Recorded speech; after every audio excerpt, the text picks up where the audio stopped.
आता आम्ही निघालो ट्रिपला. आम्हाला सांगितलेलं सकाळी 5 वाजता बस येणार आहे म्हणून गणेश तर 3:30ला उठलाय, कौस्तुभी तर 3लाच उठलाय आणि ओमकार आमचा 4ला उठलाय आणि मी एकटा 4:30ला उठलेलो. पण आता हालत अशी झाल्या वाजलेत आत्ता काहीतरी 7:02. अजून आम्ही कोल्हापूर नाक्यावर, बस काय अजून आलेलं नाही. सगळ्याच किंमत चालू आहे. आता मी तर तलपमध्ये चहा घेतलाय. वाट बघून बघून ह्यांची आम्हाला आता चहा प्यायची गरज आल्या. घरातनं चहा पिऊन आलोय तरी पण डबल चहा प्यायला लागणार आहे का तर ह्यांनी वेळच आमच्या वाशी आणली आहे. त्या आम्हाला चहाशिवाय आता पर्याय राहिलेला नाही. ते कौस्तुभ 3:30 वाजता उठलेलंच त्यावर रिग्रेट व्हायला लागलाय. गणेशचं तोंड तर तुम्ही बघू शकताय, गणेश पूर्ण सुजलाय झोप ज्या निशाण्यावर आहे. मी तर घरात झोपत होतो, मला बोलवून घेतला, मला चल नाश्ता करायला जाऊया. आता अशी परिस्थिती आल्या, नाश्ता बी राहिला 4 वाजल्यापासून 8 वाजेपर्यंत फक्त संघर्ष आणि संघर्षच चाललाय. जातानाच आमची बरोबर अजिंक्य तारा कारखान्यावर विजिट होती, ती आम्ही कंप्लीट केली. ब्लॉग मध्ये आम्हाला बी घेणार की भावा बघ तो निघाला तिकडे, त्याला बी इथं कारखान्यावरती वातावरण तुम्ही बघू शकताय कसलं मस्त आहे. मी आता एकविरा देवीला जाणार होतो पण तिथं काल यात्रा असल्यामुळे आम्हाला जायला काय मिळालेलं नाही कारण गर्दी इतकी भरपूर होती की आम्ही काही गेलो नाही. आता आम्ही जेवण बांधून आणलं घरनं, सगळ्यांनी डबा आणलेला आहे 1 टाईमचा. सगळे एकत्र बसून आता खायला आम्ही इकडनं निघालोय चालत चालत. तिथे एक जागा आहे तुम्हाला दाखवतो, तिथे गेल्यावर दाखवतो. तिथं आम्ही आता निघालोय. आता बघा इथं आम्ही सगळ्यांनी डबा आणलेत, आम्ही आता जेवायला बसलोय.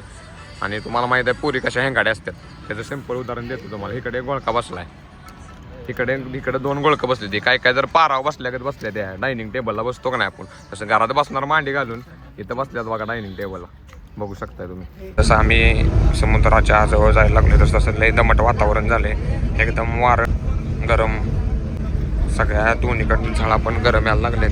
इथं ओमकार खिडकीकडेला बसून घामेलेला आहे. एवढं सगळीकडं गरमागरम वातावरण झालेलं आहे बसमध्ये अख्ख्या. इकडं बघा भाव आमचा गाराटला आहे, बघा आपलं गाराटलाच बघतोय गारमाटला. आता बसमधून आम्ही इथं उतरलोय. जसं जसं समुद्राच्या जवळ तुम्ही याल तसं तुम्हाला इथं भरपूर मोठ्या प्रमाणात गरम व्हायला लागले. और भरून पडते घाम बेकार फार झाला इथं. आता कसं आहे त्यांच्या इलाक्यात आपण काही बोलू शकत नाही, आपलं मार बसेल कुत्र्या कधी येतं म्हणून जरा शांत बसते. त्यांच्या हातात कोयता आहे त्यामुळे जरा शांत बसतो. काय झालं पाहिल्यावर पुरगीचा पाय घसाला, पुरगी दामदीसनं पडली इथल्या एका घरातली आमच्या डोळ्याच्या समोरच.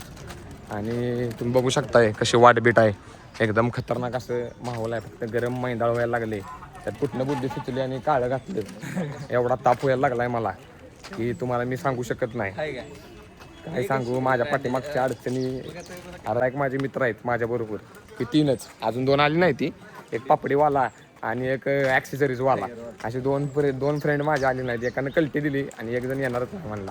आणि आमच्या हॉटेलचं नाव आहे विला द किनारा रिसॉर्ट, काय किहिम. मला जरा इंग्लिश वाचायचं कमी यायला लागले बहुतेक, असं वाटायला लागलं मला. स्विमिंग पूल आहे इथं, त्यामुळे आता काय वड पाचची थोड बघू शकताय. खतरनाकाचं रिसॉर्ट आहे, तोंड बघा, खतरनाकाचं रिसॉर्ट आहे. टॉपचं भागात टॉपचा विषय म्हणजे रिसॉर्ट सुशांत आवटी. हे भरपूर रूम आहेत लागा, चेष्टा आहे. आता तुम्ही इथं बघू शकताय गणेशनं ह्याच्या आधी देववाडी फटेपासून 8 किलोमीटर आत गाव असणार NK यांनी कधी झोपाळाच बघितला नव्हता. आज पहिल्यांदा भावाला मी झोपाळ्यावर बसवलाय. त्याला म्हणतात स्वराज पटला जादू. असं आपण माणसं झोपाळ्यावर बसवतो. हे भाव बघा कसला वैतागलाय.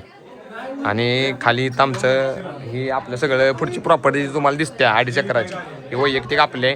ही घर बिर सगळं भाड्याने दिलं होतं. आता पहिल्यांदाच मी इथं बांधल्यापासून आलोय. आणि विश्वजित आलाय बघा खालनं हसतच. आणि आम्हाला वर गंडवलेला आहे सुशांत आवटेने. एका हॉलमध्ये सगळी टाकलेली आहेत, पण काही सुशांत आवटेला आपण बोलू शकत नाही, त्याचं नियोजनाचा बादशाह आहे. जाताना फक्त काय बोलायचं ते आपण त्याला बोलूया. ताई आहेत आमचे परम मित्र सुशांत आवटे, यांनीच हे सगळं नियोजन केलेलं आहे. नियोजनाचा बेताज बादशाह म्हणून आज यांच्याकडे समाजात बघितलं जातंय. काय केलंयस की आमच्यापासून तू लपाय लागलायस, लपू नकोस, तू दुनियाच्या समोर ये. तू असं काय केलेलं नाहीस की ज्यानं तुला मान खाली घालावी लागेल. तुमचे आमचे काय बोलतायत तुम्ही ऐकू शकताय.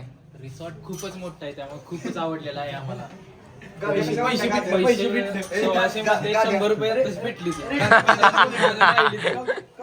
तरी आता बघूया आपण कधी भेटते. इंट्रोड्युसिंग करून दे सगळ्या तुमचं. ही उशी जी आहे जी जपानवरनं मागवलेली आहे.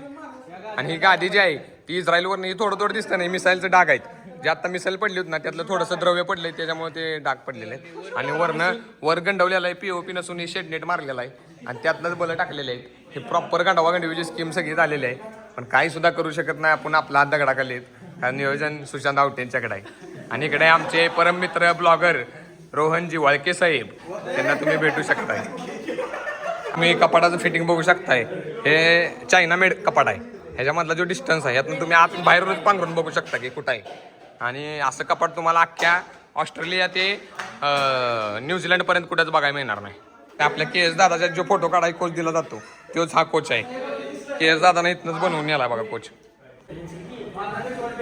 नमस्ते तुम्ही बघू शकताय आता आम्ही पोचलेलो आहे अलिबागमध्ये कशाला घेते चेष्टा आता आम्ही आता कुठलं बीच आहे कुठलं गाव आहे की कुठलं की काय तर आहे की आपलं किहिमच्या बीचवर आम्ही आलेलो आहे सनसेटचं वातावरण प्रॉपर झालेलं आहे इथं बघू शकताय क्राऊड असा काय म्हणावा असा नाही कमीच आहे क्राऊड पण आत्ताच्या घडीला काय पर्याय नाही आपल्याकडं की इथनं आमच्या रिसॉर्ट बसणं जवळ आहे काय फार्म हाऊस मोठं का जरा करायला पाहिजे होतं पण सुशांत शेडने जरा फारकच ठरवलं आहे आणि तुम्हाला एक सांगतो किस्सा काय आहे गेल्यावर सांगतो आता आम्ही इथं बीचला आलो आहे फिरून आमचं झालेलं आहे आणि क्राऊड इथं आता बऱ्यापैकी आहे थोडा कमी आहे पण क्राऊड सुद्धा आमचा आता फोटो काढून झालेत सनसेट पण तुम्हाला बघायला मिळत असेल हा बघा सनसेटचा व्ह्यू पण तुम्ही बघू शकताय सनसेट व्हायला लागलेला आहे आता आम्ही सगळ्यांचा आमच्या चौघांचा तर फोटो काढून झालेत ग्रुप पण झालेत सिंगल पण झालेत आता आम्ही म्हटलं जरा फिरून येऊया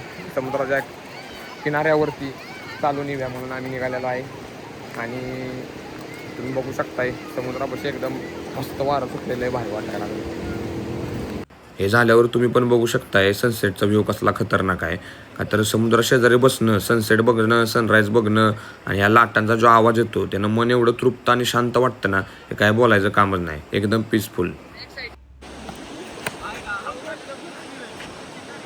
मी इथं बीचवर आलेलो आणि ज्या भावामुळे आम्हाला बॅट बॉलचा आनंद घ्यायला मिळाला ते आमचा भाव इथं आहे नाव काय भावा तुझं अनुज भावा येतो भेटूया आपण फिल्डिंग टाईट करतोस बरं का मोठा क्रिकेटर होणार आहेस तू हसते आहे अनुज 5वीला आहे भाऊ दुसरा माणूस एक आमचा आलाय बघा इकडे नाव काय भाऊ तुझं अरे हातात हात दे केला का ज्या काय लाजतीच पुरगी आहे मी हे साई आहे 7वीला आहे बघा ह्यो पण टॉपचा बॅट्समन आता 4 फोर मारलीत भावानं सुट्टी नॉट ह्या 2 भावांच्यामुळे क्रिकेट तर खेळायला मिळालं पण आमचं क्रिकेट खेळून तोपर्यंत सूर्य पण मावळल्यानंतरचं जे वातावरण झालेलं आणि जी सोनेरी किरणं वर राहिलेली त्यात एकदम एवढं भारी दिसत होतं ना काय बोलायचं कामच नाही आत्ता आम्ही बीचवरनं निघालोय रूमवरती खरं तर शांत असं वातावरण आणि त्या वातावरणात खतरनाक असा व्ह्यू लाटांचा आवाज आणि आपलं दोस्त हे वातावरणच लय वेगळं आहे लय भारी फील वाटत होतं आता तुम्हाला आमच्या संध्याकाळच्या काही जर ॲक्टिव्हिटी झाल्या तर दाखवतो नाही तर आपण डे 2 सुरू करू आता आम्ही इथं जेवायला एका हॉटेलला आलेलो आहे आमच्या हॉटेलवाल्याने आम्हाला दगा दिल्यामुळे आम्हाला दुसऱ्या हॉटेलला जेवायला लागले